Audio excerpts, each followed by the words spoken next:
The Lakers snapped their season-long 4-game losing streak against the Phoenix Suns, and the key was getting some healthy bodies back. Jackson Hayes was back, and he was huge. You got Dorian Finney-Smith back, Gabe Vincent and Luka, who missed one game, back in the lineup, and it was basically a wire-to-wire, very convincing win for the Lakers. Yeah, it's good to know that the Lakers, can miss a player or two, and when you get guys like, Hayes back and Vinny Smith, get some guys back, that they can play well and win. And that's what we saw tonight. Phoenix didn't shoot the ball well. They hit, 24 threes the other night or so, and only, 9 tonight. Yeah. And then the Lakers did well from the free throw line. And, they got some collective help from guys. I thought Hayes' existence right away, having him back right away, you can see his impact on his scoring ability, his defense, his presence. And so it's nice to get some guys back. Nice to get back on the winning side at home against a dangerous team that didn't shoot the ball well at all. And some of that had to do with defense and playing good on that end. And some of it just had to do, they just had a poor shooting night. Yeah. And it was to our favor. Yeah, we had a good graphic on the pregame show showing the Lakers 0-4 over the last 4 without Jackson Hayes. And he's a big part of this team. People forget about it, Geet. Okay, when Jackson's hurt, you either have guys like, Koloko and Trey Jemison, not a lot of experience there, or Alex Len towards the end of his career.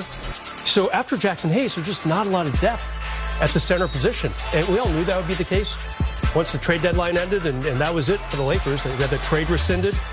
Hayes has to stay healthy.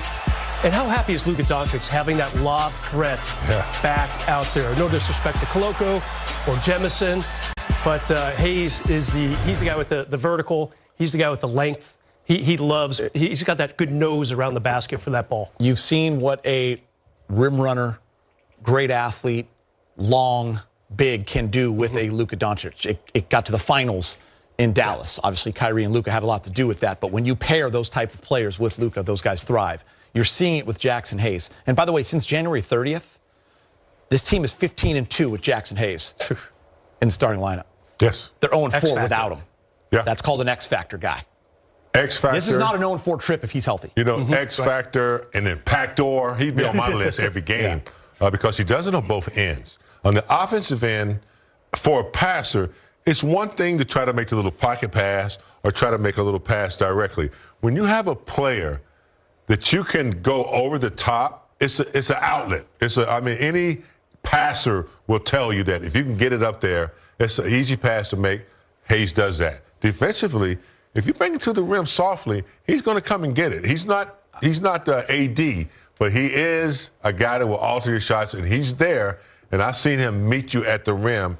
And the energy that he brings, I'm sure other coaches in the locker room saying, look, don't take him for granted. You got to match his energy, because if you don't, he's going to be effective. Also a lot tougher than I think people give him credit for. This is the last 3 games, guys. He went for 28, 37, and 28. That is a 31-point average and 44% from 3, 7 rebounds and 7.3 assists. And I laugh because, when LeBron James is out, you're never going to make up for what he does. But what a luxury to have your third guy be someone like Austin Reeves that can really fit with any lineup. And if Luka's out, he becomes the A. And he's getting used to being that role as well. And when LeBron comes back, he plays the 3 just fine. It's pretty incredible, big game. And his passing and his handles, Richard Jefferson was talking about it the entire broadcast, really have gone to another level. We have 3 A's. LeBron with his age and experience. Luka with his youth and his, legend already where he has to go. They're 2 Magic Johnsons. This is our A2. He's an A because he does things that those 2 don't do on the defensive end. When he has the ball in his hands, I'd bet you that he draws more fouls and gets to the line. He has a better floater, I think, than those 2 guys. So we're very fortunate. When LeBron and Luka were out, we almost beat the Denver Nuggets behind his play. So he does the same things. He scores. He gets other people in. Maybe not a better passer, maybe in that category, but he still can pass. But he's a major threat. You cannot go to sleep when LeBron and or Luka are out, and he has the ability to handle the ball and do what he does. He's To me, he's Pistol Pete Reeves. You bring up such a great point. I mean, he's an elite passer, but he's the third best passer on this team. Mm-hmm. But also, like, LeBron and Luka have such physical gifts. Like, you're right, they're in the Magic Johnson tier. So it's almost unfair to Austin, but he is a great passer as well. Yeah, he is. It gets lost in the shuffle. He's a shooting guard who kind of wants to be a point guard, some of the time. So that's a fun part of his game for sure. And Geet, we've had this fun discussion in the newsroom for about a month now. Is he the third best? Is he the best third player on any NBA team? I mean, his case is rising. Got some good players in Boston after Jaylen Brown, and of course Jason Tatum. Got some good players in Cleveland. Maybe Mobley's at third best player. You're talking about the best teams in the league, right? That means you're a great team. Exactly. Yeah, that's a good point. OKC. You got your top two. Then is it Holmgren? Who comes after him? I don't know. Austin Reeves absolutely stating a case as being one of the best number 3 options in the NBA. And I'll tell you what, and a great guy. Always love talking to him. And on a very equitable deal for the Lakers, James. He was happy to sign it a couple years ago, and the Lakers locked him up for 4 years.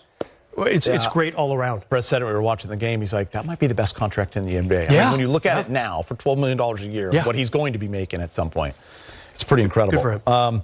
Okay, guys, let's focus on Luka. We had said, in the 2 games without LeBron, they were 0-2, and this was a game that they desperately needed.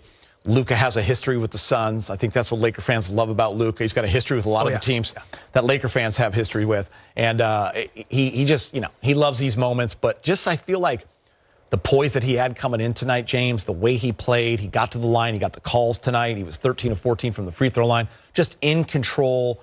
The assists, he ended up with 33, 11, and 8. Par for him, but in a game that they absolutely had to have. And 4 turnovers, to me, it's like 2 turnovers for somebody who handles the ball as much as he does in traffic. So I thought he was good in that category as well, taking care of the basketball and not giving up too many opportunities for Phoenix.